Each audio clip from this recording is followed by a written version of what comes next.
ಮೊನ್ನೆ ಸನ್ನಿ ಬಸವಾಟ್ ಊರದಲ್ಲಿ ಒಂದು ಕೆಟ್ಟ ಘಟನೆ ಆಗಿದೆ ಮತ್ತು ಆ ಪ್ರಕಾರ ರೂರಲ್ ಪೊಲೀಸ್ ಸ್ಟೇಷನ್ದಲ್ಲಿ ಒಂದು ಕೇಸ್ ರಿಜಿಸ್ಟರ್ ಆಗಿದೆ. ಸೊ ಆದ ನಂತರ ಮತ್ತು PICCB ಆ ಕೇಸ್ ಸಂಬಂಧಪಟ್ಟ ಅವರು ತನಿಖೆ ಅವರು ತೊಗೊಂಡಿದ್ರೆ ಮತ್ತು ಮಾಡಿದ್ರಿ. ಇದು ತನಿಖೆ ಮಾಡುವಾಗ ಒಂದು ಹಾಲಿ ಇನ್ಸಿಡೆಂಟ್ ಬಗ್ಗೆ ಅವರು ಡಿಟೆಕ್ಟ್ ಮಾಡಿದರೆ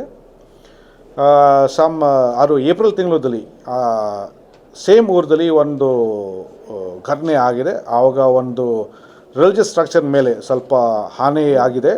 ಯಾರು ಅಕ್ಯೂಸ್ಗಳು ಯಾರು ಮಿಸ್ಯೂಸ್ ಎಲಿಮೆಂಟ್ಸ್ ಒಳಗಡೆ ಹೋಗಿದರೆ and it broken the top of that religious structure. So ಅದು ಆವಾಗದಿಂದ ಅದು ಡಿಟೆಕ್ಟ್ ಆಗಿಲ್ಲ.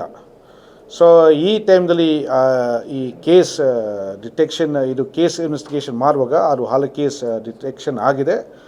ಮತ್ತು ಇವತ್ತು 4 ಆರೋಪಿಗಳು ನಾವು ಜಡ್ಜ್ ಮುಂದೆ ನಾವು ಪ್ರೊಡ್ಯೂಸ್ ಮಾಡಿದ್ವಿ. ಮತ್ತು ಈಗ JC 14 days ಜಡ್ಜ್ ಮೇಡಮ್ ಅವರು ಟೈಮ್ ಕೊಟ್ಟಿದ್ದಾರೆ.